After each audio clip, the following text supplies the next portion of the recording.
So let's start off with Cynthia, Noel, and Leon. And Leon is Cynthia's ex-husband, and basically Noel dead. Is she going off to Howard University in a few weeks? So he there spending all the time he can, soaking up all he can before she gone now.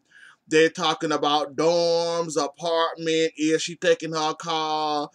How she gonna do and all this and the other, just college stuff they was talking about. So though, but I do like the fact that he might be an ex-husband. Y'all might have not got along or whatever happened with y'all, cause I wasn't watching when they first introduced you, Cynthia, so I only know a little bit about Leon. And if he like a brother to you, I guess, and you can talk to him and have a conversation about him, about your love life or whatever, I ain't got no complaints. At least you can talk to somebody. So even if it is an ex-husband, and basically you stuck with him, so and basically he helping you send Noel off the Howard. So I guess so.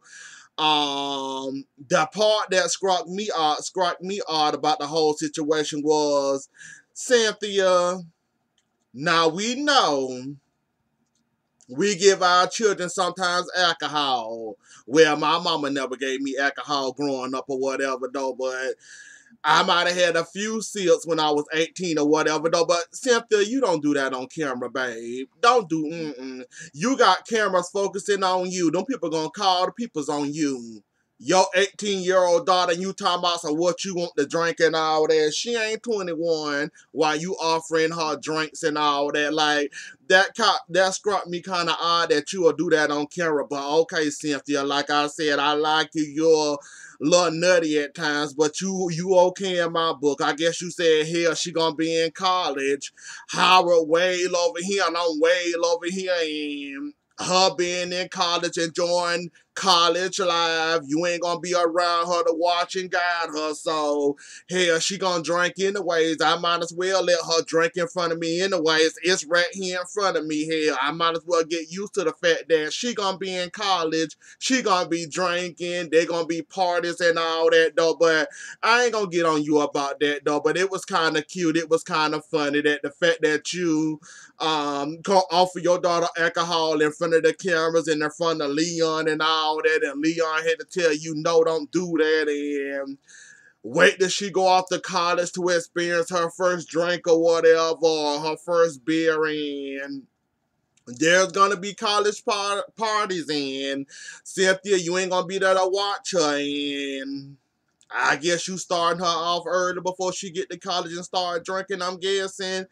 But anyways, though, that about all what happened to you with that situation. That I just find it kind of hilarious that you'll do that on camera, offer her a drink, and then you gonna order her a drink, talking about some what you want and what you want, and he'll take a sip of this, and then you gonna reach over there to her little bottle, trying to open it for her. So I'm guessing you used to opening her bottles for her when she can't open it. And I guess you ain't came to the realization that your daughter almost 21, very close to 21, and I guess you trying to relive the past, her younger years or whatever, though. But that was a cute little scene overall, altogether, though. I actually enjoyed that scene and seeing you doing all that, and you trying to offer your daughter a drink, and is she gonna drive? Is she gonna be Is she gonna be in the dorm? Is she gonna get an apartment? How much the apartment gonna cost? How much the dorm gonna cost, if you gonna live a college life, or you gonna take your car with you, and all that other stuff dealing with college though. It was a little cute little scene for you, Cynthia, though, and I enjoyed it. I enjoyed it. So let's move on to Shamari, Ron, Kenny, and Todd. And basically, I guess it's the freak group, cause Shamari already then said to Candy when they first got there and started ordering their food that, how do you feel that I opened myself up and said I was in an open relationship, and how you feel about that, and do you have any concerns or any questions? I guess you were willing to answer her questions, and Candy already got the reputation of this of the show well, not the show. She already got the reputation of the group that she a freak and she like to experiment and have fun. Hell, we call her the dildo lady and the sex toy lady, and she licked a couple of pussies and had sex and had threesomes and all that. And I'm guessing, like she said, she had been in this group a long time and she used to talk to people about these type of situations. I guess with Porsha trying to spray her about the threesomes and how many times that she had a threesome, her and Todd and all that, she not sharing as much as she used to share with her freaky side, and I guess she got her little freak partner she can talk to now, Shamari. And I guess experiment with, because y'all say y'all good best friends or whatever. So I'm guessing y'all gonna share and talk more freaky and be open about y'all freak numbers and all that. And what y'all have done and all that. We already know we'll get everything we want out of Shamari. Candy, like you said, you have shared with the group of girls about what you done, what you haven't done, what you like, what you don't like.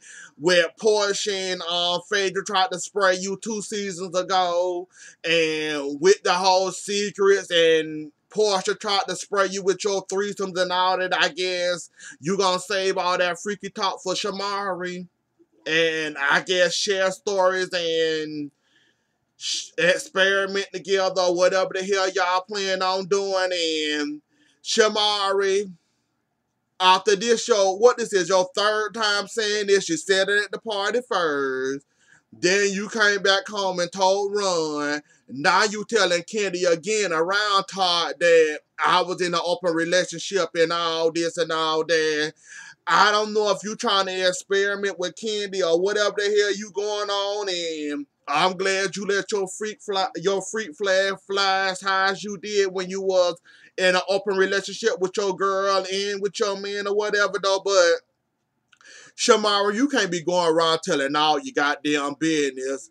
I understand where you say your life is an open book, but you're not easily read. You leave the door open for you to be read, Shamari. Like, I'm happy you had fun with your threesome. Well, with your girl, you experiment with a girl. I'm glad you had fun with that and all, whatever. I'm glad you got that all out of you. Now you back home and you happy enjoying your twins or whatever in your life you got now. I'm glad of all that. But Shamari, you can't go around telling all your goddamn business now. And your husband sound like he was embarrassed and sound like he's still embarrassed still to this day about you having a relationship with a woman and it wasn't with a man. But I'm pretty sure he feels some type of way that he couldn't make you happy, or you didn't get the experiment the way you wanted the experiment, and you went and tried things with a girl and you kind of liked it. Now that you didn't got it out of now that you didn't got it out of you, now you didn't close that door back being with your husband and enjoying your life with him. But yeah, you keep on bringing this up that you was in an open relationship with a woman and all that, and you experiment. Like, I'm pretty sure that man getting tired of hearing it, cause every time you bring it up, that man's face get awkward, it get weird, and oh Lord, she talking about this again. I really wish she'll like that man tired of hearing that story, Shamari. And just the third time you didn't bring that up. I'm happy for you. I'm glad you had your fun while it lasted and all that though, but we tired of hearing it, baby.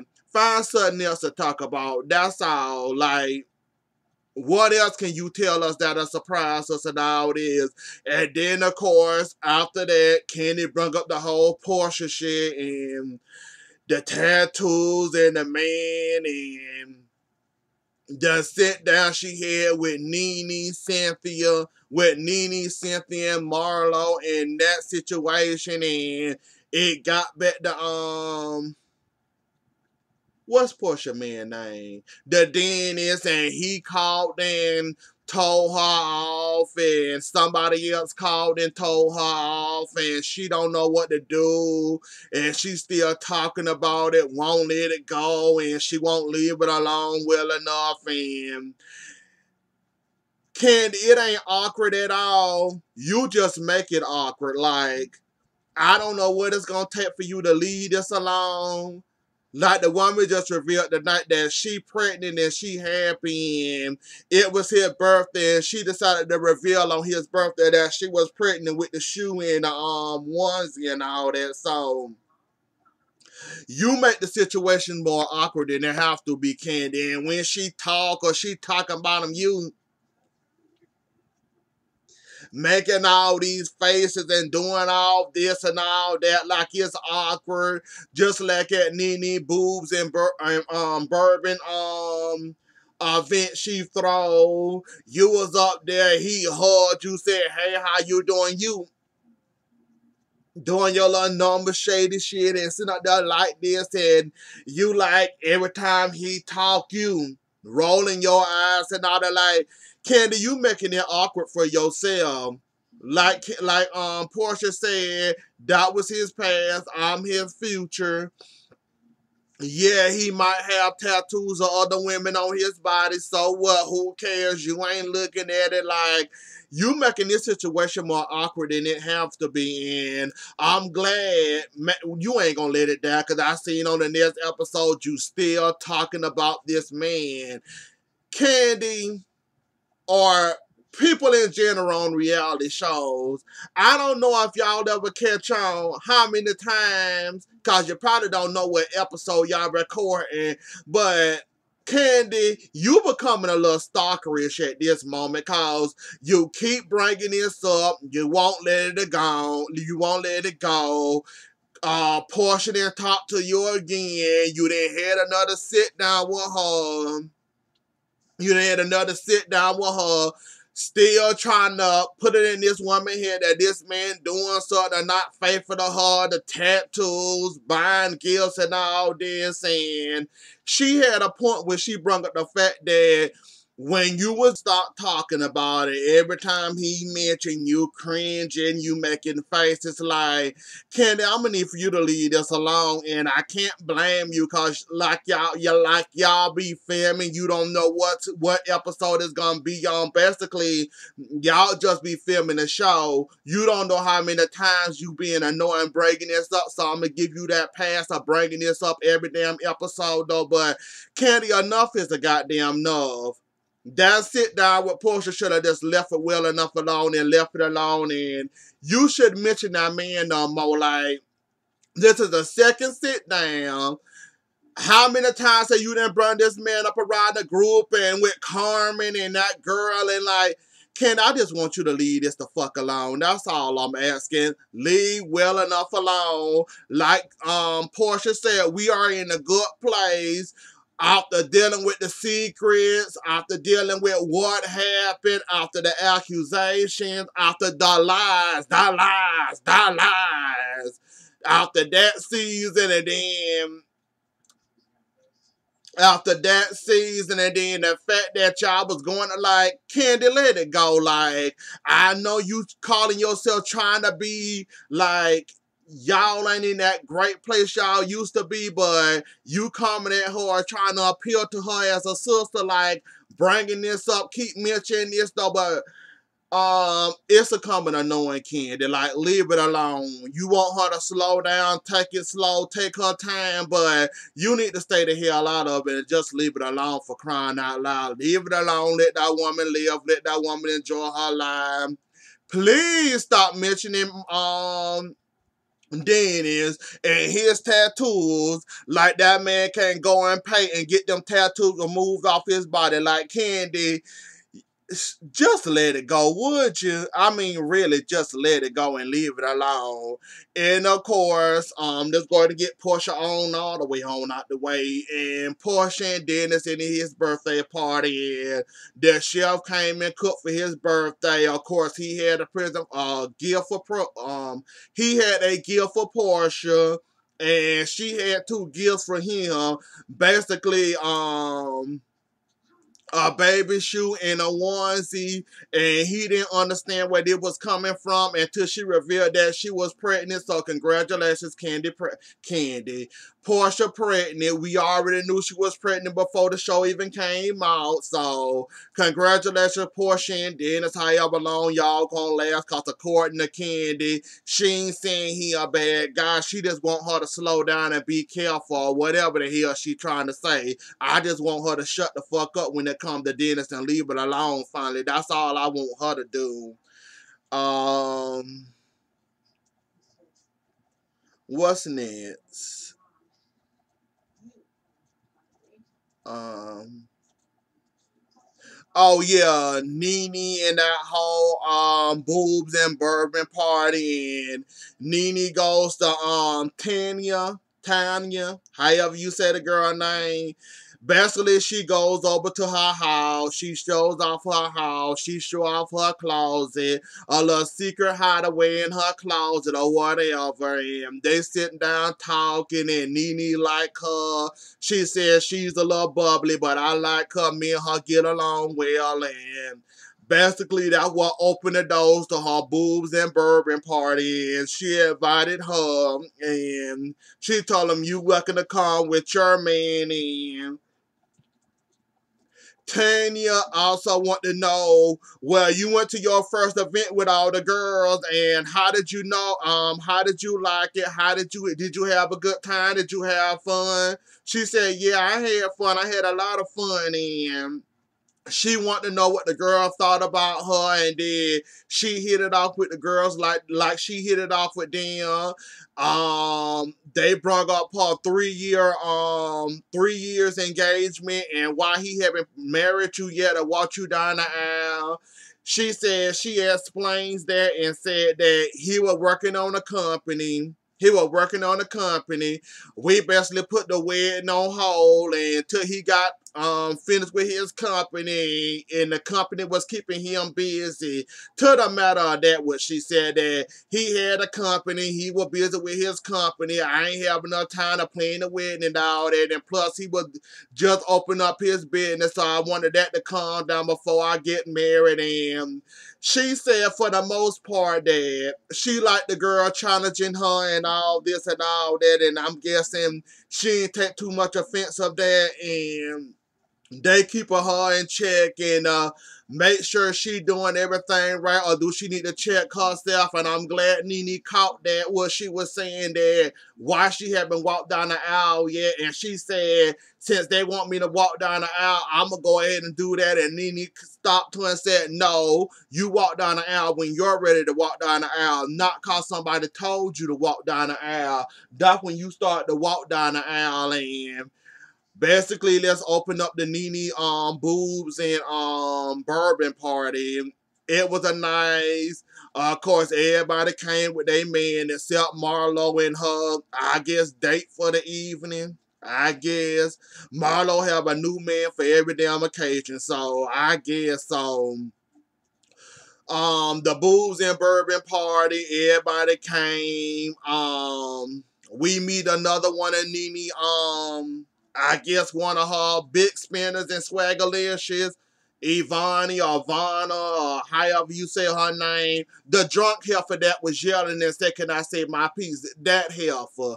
Like, I knew something was strange about her. How she talking about, so can she swallow the wine and get another drink and all that.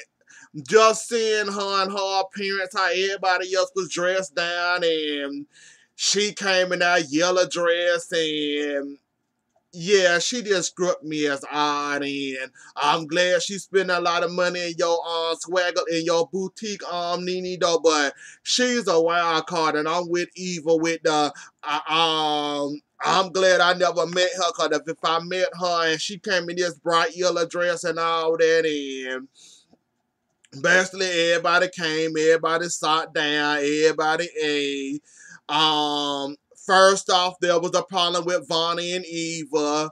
Um, Basically Eva said, "Hey, nice to meet you." Vanna wanted to let it be known that I already met you before, and we both share a mutual friend together. We never all three hung out together, but we all shared a mutual friend, meaning the girl. And Eva said, "Oh, she gonna be at my wedding. Oh, she my best friend too." And Marlo let it be, well, I forgot who opened the door that about the best friend. I remember Marlo saying that. Okay, then what's striking me as odd is if she your friend and y'all both share a mutual friend, how come ain't there one of y'all ever, all three of y'all haven't hung out yet? And the fact that she gonna be at your wedding, she's not inviting you to her wedding, but y'all sharing a mutual friend, and then the girl freaked out and started yelling, and I guess she tried in the process of trying to make Eva know her when Eva don't really know her like that. But she wanted to let it be known that we have met before, and we actually hung out, or we met somewhere in past, and through this mutual friend. Some shit the drunken heifer was trying to get out, but she was all over the place, and basically Candy opened that door to that friend thing, and opened that door to that Candy thing.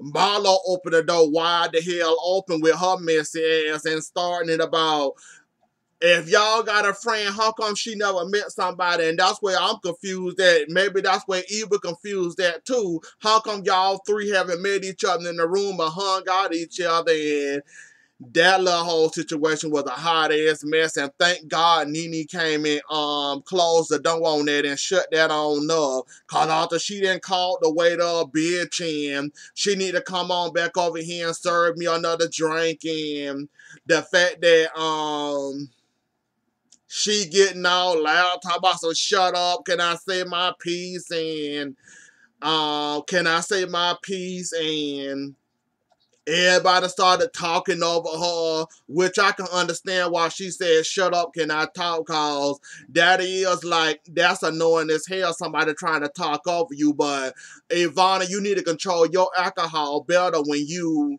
in a room with people with alcohol, and look like you was toasty over there. I ain't gonna say you was drunk. You was a little toasty over there, baby. And you can tell it all over your face, and how mad you got quick and easily, and how you was ready to fight and doing all that yelling and cussing you was doing. And basically Nene opened the door. Just the last part with Nene opening the door and how everybody met. And Nene said she met Greg.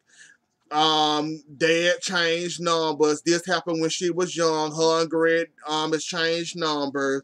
Greg left a note and said to call, left a voicemail and said, call daddy when you got the time. Nene wasn't feeling that. She didn't like none of that.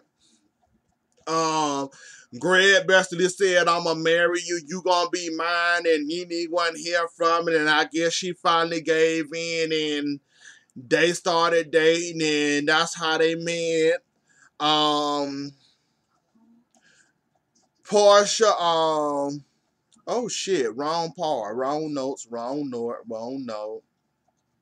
Of course, Marlo didn't want to tell her story because, like I said, that was probably her man from the evening that she brung, not knowing that Greg at the end had a surprise for all of them. And Nene didn't want the Vanna girl ruining the prize by being messy and being loud, trying to say her piece, and she getting mad about a millisecond about cause won't nobody let her talk. So I'm guessing Marlo didn't know her man for the evening was gonna be going on a little vacation as a couple. So Marlo, you stuck with him from that day, that night until you get back to Atlanta. Unless you're gonna ship out another white man, I guess, Marlo. But you stuck with him for the evening. So um Porsha and Dennis said they met a while back, and basically Porsha dissed him.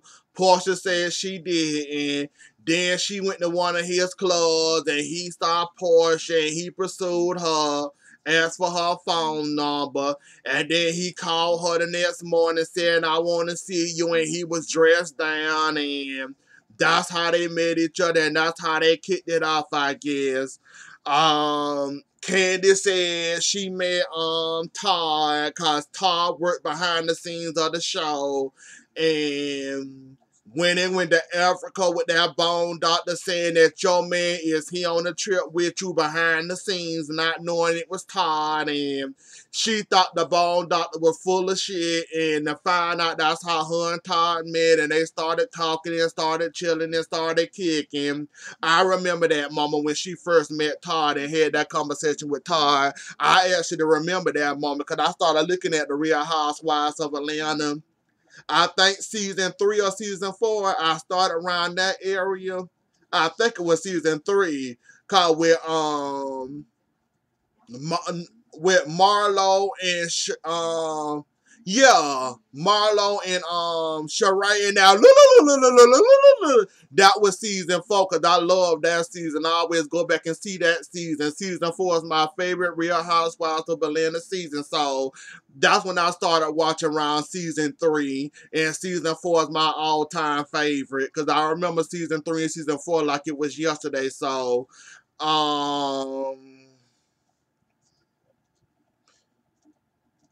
Ivana, did she answer?